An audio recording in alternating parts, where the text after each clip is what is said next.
Hi, my name is Jacinta and this is my presentation on my nutrition education session as part of our assignment for Community and Public Health.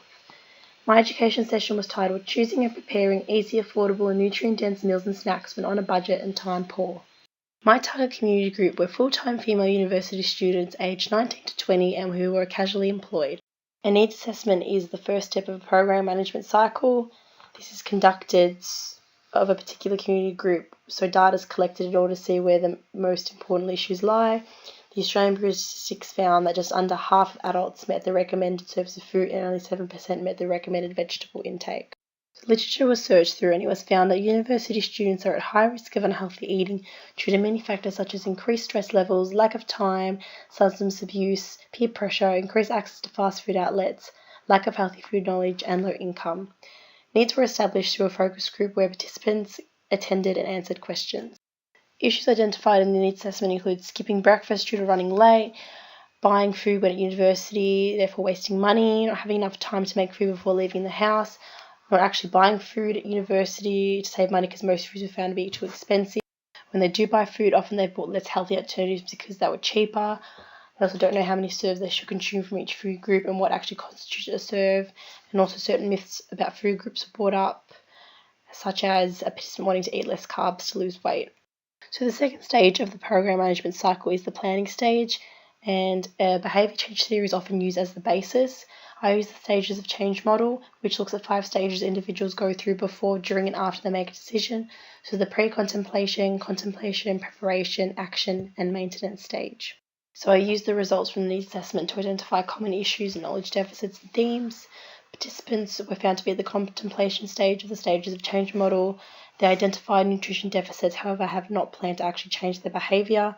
So the goal was to help motivate individuals to adopt the healthy eating ideas and maintain this behaviour. So I disseminated this infograph. So we look at the recommended number of serves for the age group written at the top, the serving sizes of the foods, and meal snack ideas that can be prepared and consumed on the go at the bottom. I also gave out the Australian Guide to Healthy Eating, so it shows the 5 food groups, what foods make up these groups and which you should be eating more of. Handy guide to serving sizes were handed out to show participants how to use their hands to determine serving sizes of common foods. It also shows what constitutes one serve of food from a food group. So here you've got fruits, vegetables and grains. Here is the milk and alternatives and meat and alternatives food groups. Again, you can use your fist or your palm to determine what a serving size is. The next stage of the program management cycle is the implementation stage. An informal and relaxed environment was used for the education session. There was an interactive talk with activities, and we used visual aids to help convey the information. So evaluation is the second last stage of the program management cycle. Formative evaluation was undertaken where participants produced their own meal ideas, which incorporated the 5 food groups after having the information presented to them.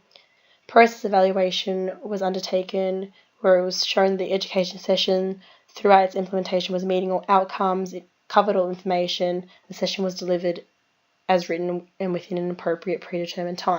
Summative evaluation was undertaken at the conclusion of the education session where participants were asked to identify 1 to 2 changes that will make the next month. They're also required to complete an evaluation survey. This will allow feedback to be received, rectifications to be made and improve teaching skills.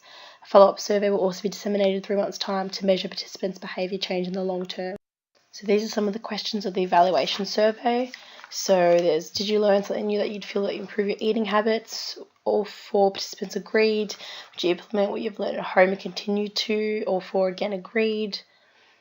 Did you feel you increased your knowledge on food groups? Everyone agreed except for 1 participant who already had adequate knowledge on food groups. Did you feel you developed knowledge on serving sizes? All agreed. Did you feel you would apply these new meal ideas when preparing and consuming food? All agreed on that as well. Do you feel you would start preparing more meals and snacks in advance to take to uni? All agreed except 1 disagreed. Do you feel you'd be less likely to skip meals after this session? All agreed. Do you feel the information presented was easy to understand? Most strongly agreed. Do you feel any themes presented in this discussion could have been discussed in more detail? 2 agreed, 2 were neutral. And did you find that the education materials handed out during the session were useful? All agreed. And this is a chart of the evaluation survey results. The dissemination stage is the last stage of the program management cycle. This is where you share findings of the nutrition project. It's used to improve teaching so in future learning can be maximised and other programs can be further implemented.